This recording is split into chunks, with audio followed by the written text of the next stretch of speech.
Israel के बाद अब रूस का महा ऐलान, मालदीव के लिए सबसे बड़ा झटका।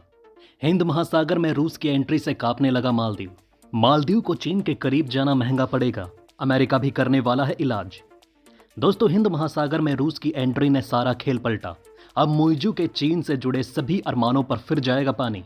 चीन के करीब जाना मुइज़ू को पड़ेगा भारी। हिंद महासागर में रूस, अमेरिका और भारत मिलकर करेंगे ठुकाई। दोस्तों, आप सभी जानते हैं कि हिंद महासागर में जो सबसे बड़ा राक्षस है उसका नाम चीन है। चीन ने हिंद महासागर में ऐसे ऐसे नौसेना ग्रुप बना रखे हैं जो किसी डाकुओं की तरह छोटे छोटे द्वीप पर हमला करते हैं। लेकिन इन डाकुओं के आगे मालदीव का नया राष्ट्रपति मुइज़ू झुक चुका है और अपने देश को बेचने के लिए भी तैयार हो गया। भारत को अपने देश से निकालकर वो कितनी बड़ी गलती कर रहा है, अब आपको समझ आएगा। एक तरफ जहां दुनिया की महाशक्तियां भारत की ताकत से भली भांति वाकिफ है, वहीं 2 टके का मुइज़ू चीन के दम पर भारत को आंखें दिखा रहा है। इसी कारण हिंद महासागर में चीन न केवल भारत बल्कि अमेरिका और रूस के लिए भी बड़ा खतरा है। चीन की इसी दादागिरी को लगाम लगाने के लिए भारत, रूस और अमेरिका एक साथ होने को तैयार हैं। आप पूछेंगे कि ये तो असंभव काम है, आखिर ये संभव कैसे होगा? तो मैं आपको बता दूं कि भारत और अमेरिका क्वाड में शामिल है, जिसे मुख्य तौर पर चीन के खिलाफ तैयार किया गया है। लेकिन अब भारत और रूस मिलकर एक और बड़ा कांड करने जा रहे हैं, जिससे मालदीव और चीन को बड़ा झटका लगेगा, क्योंकि भारत के संबंध हिंद महासागर में रूस और अमेरिका दोनों से अच्छे हैं। ऐसे में मालदीव का बच पाना नामुमकिन हो जाएगा। आपने हाल ही में देखा होगा कैसे अमेरिका यूक्रेन युद्ध का गम भूलकर रूस से तेल खरीदना शुरू कर चुका है। इसका मतलब साफ है कि जियोपॉलिटिक्स में कोई भी किसी का परमानेंट दोस्त या दुश्मन नहीं होता। ठीक उसी प्रकार अब ये उम्मीद लगाई जा रही है कि हिंद महासागर में चीनी नौसेना सबसे बड़ी ताकत है और उसे काउंटर करने के लिए भारत, रूस, अमेरिका एक साथ आ सकते हैं। अब आइए आपको उस पहले झटके के बारे में बताते हैं जो भारत और रूस ने मिलकर चीन और मालदीव को दे दिया है। भारत और रूस जल्द ही दुनिया के सबसे बेकार हवाई अड्डे को साथ मिलकर खरीद सकते हैं। ये हवाई अड्डा भारत के पड़ोसी देश श्रीलंका में स्थित है, जिसे चीन के पैसों से बनाया गया। जी हां दोस्तों, ये एयरपोर्ट बनाकर चीन ने श्रीलंका को कर्ज के जाल में फंसाया था, जिसे अब भारत और रूस मिलकर खरीदने जा रहे हैं।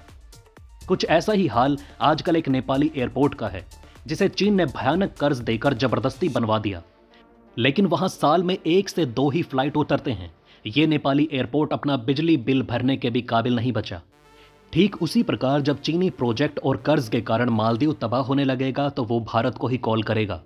आपको बता दें कि रूस और भारत मिलकर जो हवाई अड्डा खरीदने जा रहे हैं वो श्रीलंका के मटाला शहर में स्थित है, जो हम्बनटोटा बंदरगाह से लगभग 18 किलोमीटर दूर है। इसे मटाला राजपक्षे अंतर्राष्ट्रीय हवाई अड्डा या हम्बनटोटा हवाई अड्डा के नाम से जाना जाता है। श्रीलंका ने हम्बनटोटा बंदरगाह को चीन को कर्ज के बदले 99 साल की लीज पर दिया है। रिपोर्ट के अनुसार भारत और रूस हम्बनटोटा एयरपोर्ट को खरीदने के लिए एक जॉइंट वेंचर बना सकते हैं। इसका एकमात्र कारण हिंद महासागर में चीन के बढ़ते प्रभाव को रोकना है। इस तरह से रूस और भारत मिलकर चीन के साथ साथ मालदीव को भी बड़ा झटका देने जा रहे हैं। इतना ही नहीं दोस्तों, जब से रूस के यूरोप में व्यापार ठप पड़ गए हैं, तब से वो हिंद महासागर और एशिया की तरफ रुख कर रहा है। विश्लेषकों का कहना है कि भारत को रूस के हिंद महासागर में बढ़ते कदम से कोई दिक्कत नहीं है, बल्कि कई महत्वपूर्ण फायदे होंगे। रूस हिंद महासागर में भारत के समुद्री पड़ोस में अपनी उपस्थिति बढ़ा रहा है।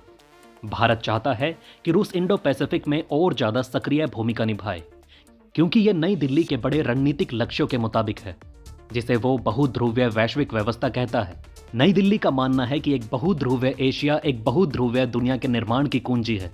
हालांकि भारत के लिए निकटवर्ती जल क्षेत्र में विदेशी सेनाओं की उपस्थिति का स्वागत करना अजीब लग सकता है, लेकिन भारत रूसी नौसैनिक शक्ति को चीन के समान चिंता के साथ नहीं देखेगा, क्योंकि भारत और रूस मिलकर बड़े बड़े मुसीबतों को एक साथ निपटा चुके हैं। दोनों देशों के बीच पिछले 60 सालों से अटूट संबंध हैं। हाल ही में मोदी और पुतिन की फोन कॉल ये बताती है कि दोनों देश आज भी 2 भाई की तरह सलाह मशवरा करके आगे बढ़ते हैं। भारत संभवतः इस रूसी उपस्थिति को एक ऐसी चीज के रूप में देखता है जो क्षेत्र में चीनी नौसैनिक शक्ति को संतुलित कर सकती है, जिससे नई दिल्ली के लिए खतरा कम हो जाएगा। वहीं दूसरी तरफ आपको बता दें कि मालदीव ने भारत को 15 मार्च तक अपने सैनिकों को वापस बुलाने का अल्टीमेटम दे दिया है। मालदीव की राजधानी माले में हुई दोनों पक्षों के बीच उच्च स्तरीय कोर ग्रुप की पहली बैठक में मोहम्मद मुइज़ू की सरकार ने इस मांग को भारत के सामने रखा। मुइज़ू का चुनावी अभियान इंडिया आउट कैंपेन पर आधारित था। उन्होंने एक गुंडा मवाली की तरह अपनी हर रैली में भारतीय सैनिकों को मालदीव से बाहर भेजने का नारा लगाया। मुइजू जब चीन से लौटे तो भारत के प्रति उनका लहजा काफी सख्त था। ऐसा लग रहा था जैसे चीन ने उन्हें सिखा पढ़ाकर मालदीव वापस भेजा था कि वो वहां पहुंचने के बाद कैसे भारत विरोधी बयानबाजी करनी है और कदम उठाने हैं। मुइजू राष्ट्रपति बनने से पहले माले के मामूली मेयर थे। ऐसे में उनकी विदेश नीति और अंतर्राष्ट्रीय कूटनीति के बारे में समझ का सहज अंदाजा लगाया जा सकता है। मुइजू जिस देश के राष्ट्रपति हैं उसका आकार दिल्ली से 5 गुना छोटा है। कुल आबादी मात्र 5.25 लाख के आसपास है। ऐसे में मुइजू ने मालदीव लौटते ही भारत के खिलाफ किसी छुटमैये गुंडे की तरह बोलना शुरू कर दिया। उन्होंने कहा था कि मालदीव भारत पर अपने देश की निर्भरता को कम करने के लिए अपने खाद्य आयात और विदेशी स्वास्थ्य सेवाओं में विविधता लाएगा। ऐसा लगता है कि मुइजू विदेश नीति को 1% भी नहीं समझते, क्योंकि वो पूरी तरह से अपने देश को चीन के जंजीरों में जकड़ना चाहते हैं, जो बाद में उनके लिए बेहद घातक साबित होगा। मुइजू ने तुर्की से भोजन, यूरोप और अमेरिका से दवाएं आयात करने की योजना की भी घोषणा की और कहा कि मालदीव के जो लोग सरकारी स्वास्थ्य बीमा योजना के तहत पात्र हैं वो इलाज के लिए दुबई और थाईलैंड जा सकते हैं। मौजूदा समय में सबसे ज्यादा लोग भारत और श्रीलंका जाते हैं। उन्होंने कहा कि हम ऐसा देश नहीं है जो किसी दूसरे देश की छत्र छाया में है, हम एक स्वतंत्र राष्ट्र हैं। उन्होंने ये भी कहा कि हम छोटे हो सकते हैं लेकिन ये आपको हमें धमकाने का लाइसेंस नहीं देता। लेकिन मुइजू भाई ये बात बोलना भूल गए कि कभी भी अपने देश में चीन जैसे डाकू देश को 100% लूटने का राइट नहीं देते, नहीं तो अंत में हाल नेपाल, श्रीलंका और पाकिस्तान की तरह होता है। मुइजू भाई साहब को बांग्लादेश से सीखना चाहिए कि कैसे विदेश नीति में 2 बड़ी ताकत को बैलेंस करते हुए आगे बढ़ा जाता है। मालदीव में कई लोगों का मानना है कि खाद्य आयात और दवाओं के लिए भारत पर निर्भरता कम करने की मुइजू की योजना व्यवहारिक नहीं है। डेमोक्रेट्स पार्टी के वरिष्ठ नेताओं ने कहा कि आप तुर्की सहित दुनिया में कहीं से भी खाना ला सकते हैं, लेकिन क्या वो किफायती है? परिवहन लागत भारत से खाना आयात करने की तुलना में अधिक महंगा होगा। मालदीव हिंद महासागर में व्यस्ततम समुद्री मार्गों के किनारे पर स्थित है, जिसके जरिए चीन 80% तेल का आयात करता है।